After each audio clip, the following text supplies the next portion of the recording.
We're back now, 8:37 with today's baby bump. Dr. Maya Angelou opens up about her complicated relationship with her mother in her new memoir, Mom and Me and Mom. She recently sat down with Today contributing correspondent Jenna Hager, who, of course, is preparing to become a mom herself. Jenna, good morning. Good morning, Matt. People often ask Dr. Maya Angelou how she became, well, Dr. Maya Angelou. Her response, I became the woman I am because of the grandmother I loved and the mother I came to adore. My mother's gifts of courage to me were both large and small. The latter are woven so subtly into the fabric of my psyche that I can hardly distinguish where she stops and I begin.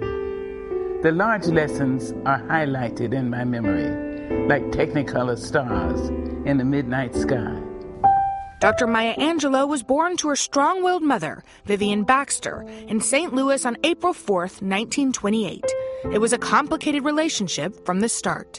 You actually grew up for the first 13 years of your life with your grandmother. Yes, ma'am. Did you feel abandoned? Oh, yes. It was when I was 3 and my brother 5. My mother and father wanted to separate, but neither of them wanted the children, these toddlers. My grandmother said, send them to me. So they put us on a train, me and Bailey, with tags on our arms, which read, these children are to be given to Mrs. Annie Henderson in Stamps, Arkansas. Your grandmother was like a mother to you as well. She was, Mama. You called her Mama. Mama, yes. And so in some ways, you had two mother figures growing up. I did, but when I went to my mother at 13, I didn't understand. I didn't really like her very much. And you weren't comfortable calling her Mama? No, I wouldn't call her Mother. But you did have another name. Yes, I called her Lady. And she asked me why. I said, because you don't look like a mother, and you're very pretty, and you act like a lady. So she said, all right. And she took that. And I liked her for that. Slowly, Lady became more of a mom. She sparkled. She seemed to give off with her energy. She said she'd shake like that. She said, I keep my motor running.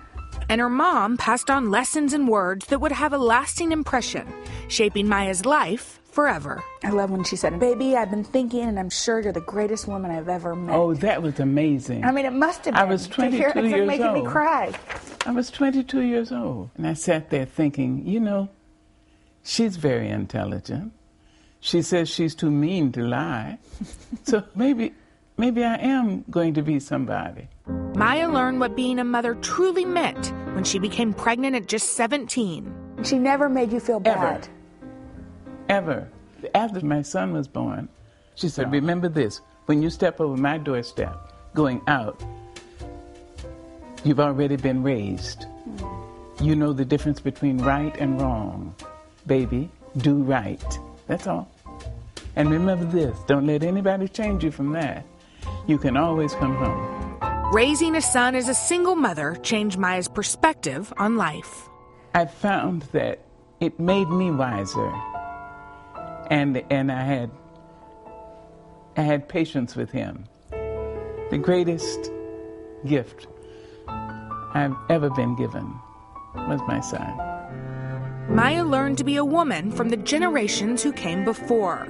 And although she lost her precious mother to lung cancer, those lessons will live on forever. I remember telling her, you were a poor mother of small children, but there's never been anybody greater than you as a parent from a teenager and a young adult. If it's time for you to go, I'm thankful to God that He let you give me birth and that I have you for my mother. And today is Dr. Angelou's 85th birthday. She's celebrating with friends and still actively writing and teaching at Wake Forest University. She says she still thinks about her mom daily. That's nice. And Dr. Angelou, happy birthday. You are a treasure. Happy birthday is right. Many happy returns. Jenna, thank you as well.